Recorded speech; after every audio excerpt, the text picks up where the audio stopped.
سورۃ قریش، بسم اللہ الرحمن الرحیم، لإلاف قریش إیلافہم رحلۃ الشتاء والصیف فلیعبدوا رب ھذا البیت الذی اطعمہم من جوع وآمنہم من خوف۔ قریش کو مانوس رکھنے کے لیے اللہ نے ان کے دلوں میں محبت ڈال دی، رحلۃ الشتاء والصیف، سفر کی سردیوں میں بھی اور گرمی میں بھی۔ اس میں اشارہ ہو رہا ہے کہ جو ایسٹ ویسٹ ٹریڈ میں قریش کو مونوپولی حاصل ہو گئی تھی۔ پہلے یہ ٹریڈ تھی ملکہ یہ جو قوم سبا کے ہاتھ میں تھی، جبکہ عروج کا دور تھا یمن کا۔ تو ہوتا یہ تھا کہ ہندوستان سے اور جاوا اور ملایا اور سماٹرا، بورنیو اور چین سے سارا جو سامان تجارت آتا تھا وہ یمن کے ساحل پر، کیونکہ نہر سویس تو تھی نہیں۔ اب ایک طرف وہ ہے فار ایسٹ، ایک طرف ہے یورپ، اور یورپ کو اور فار ایسٹ کو ملانے والے کوئی آبنائے نہیں ہے، پانی۔ اور وہ راستہ جو ہے round the Cape of Good Hope, وہ تو 1498 میں واسکو ڈی گاما نے تلاش کیا ہے،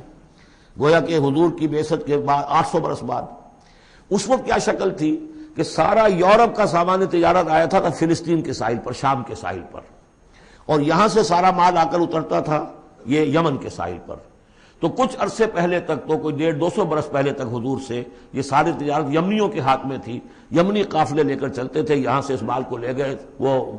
وہاں تک، شام تک، پھر وہاں سے مال لے آئے، اور یہ ایک طرح سے گویا کہ ایسٹ اینڈ ویسٹ جو ٹریڈ تھی اس میں انہیں کی پوزیشن حاصل تھی۔ پھر جب سیل العظم آیا ہے، ان پر سیلاب آیا ہے، وہ تباہ و برباد ہو گئے، تو پھر یہی ایسٹ ویسٹ ٹریڈ جو ہے یہ قریش کے ہاتھ میں آ گئی۔ اور ان کو خاص طور پر پروٹیکشن یہ حاصل تھی کہ چونکہ یہ خانہ کعبہ کے متولی تھے اور وہاں تمام قبیلوں کے بت رکھے ہوئے تھے، گویا کہ سب کے خدا ہاسٹیج تھے ان کے پاس، لہذا ان کے قافلے پر کوئی حملہ نہیں کر سکتا تھا، کسی اور کا قافلہ بچ کے جا نہیں سکتا۔ اس قافلے کو لوٹتے تھے بدو، اور اس کو جو ہے کوئی حفاظت نہیں ہوتی تھی، لیکن قریش کا قافلہ بدو دور رہتے تھے کہ یہ تو خانہ کعبہ کے متولی ہیں، اور اگر ہم نے ان کا قافلہ لوٹا یہ ہمارا بت اٹھا کے پھینک دیں گے باہر وہ خانہ کعبہ سے۔ اس لیے انہیں اس خانہ کعبہ کی وجہ سے وہ پوزیشن حاصل ہوئی کہ انہیں تونگری اور دولت مندی حاصل ہو گئی، اور پھر یہ ایسا کرتے تھے سردیوں کے زمانے میں یہ اپنا چکر لگاتے تھے یمن کا، اور گرمیوں کے زمانے میں جاتے تھے شام کی طرف، فلسطین کی طرف، کیونکہ وہ گرم علاقہ ہے تو وہ سردیوں میں، اور یہ چونکہ جو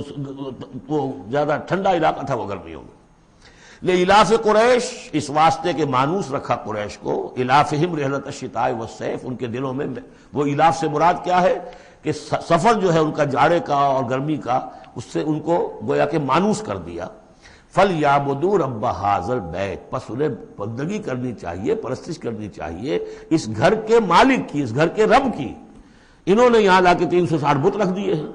انہیں چاہیے تھا کہ خلوص اور اخلاص کے ساتھ جو اس گھر کا اصل مالک ہے، جس کی توحید کے لیے یہ مرکز بنایا تھا ابراہیم نے، ان کے جد امجد نے، اور کہا تھا کہ ربنا لیقیموا الصلاۃ، تیری نماز قائم کرنے کے لیے میں نے یہ گھر بنایا ہے، تو اس کو انہوں نے جو ہے اس کو بت قدہ بنا دیا۔ دنیا کے بت قدوں میں پہلا وہ گھر خدا کا، ہم اس کے پاس ماں ہیں، وہ پاس ماں ہمارا۔ تو کرنا یہ چاہیے تھا الذی اطعمہم من جوع، جس نے کہ انہیں طعام پہنچایا اور بھوک سے نجات دی، انہیں غذا دی، انہیں دولت دی، وآمنہم من خوف، اور ان کو امن دے دیا ہے خوف سے، کہ ان کے قافلوں کے اوپر کسی حملے کا خوف اور اندیشہ نہیں ہوتا۔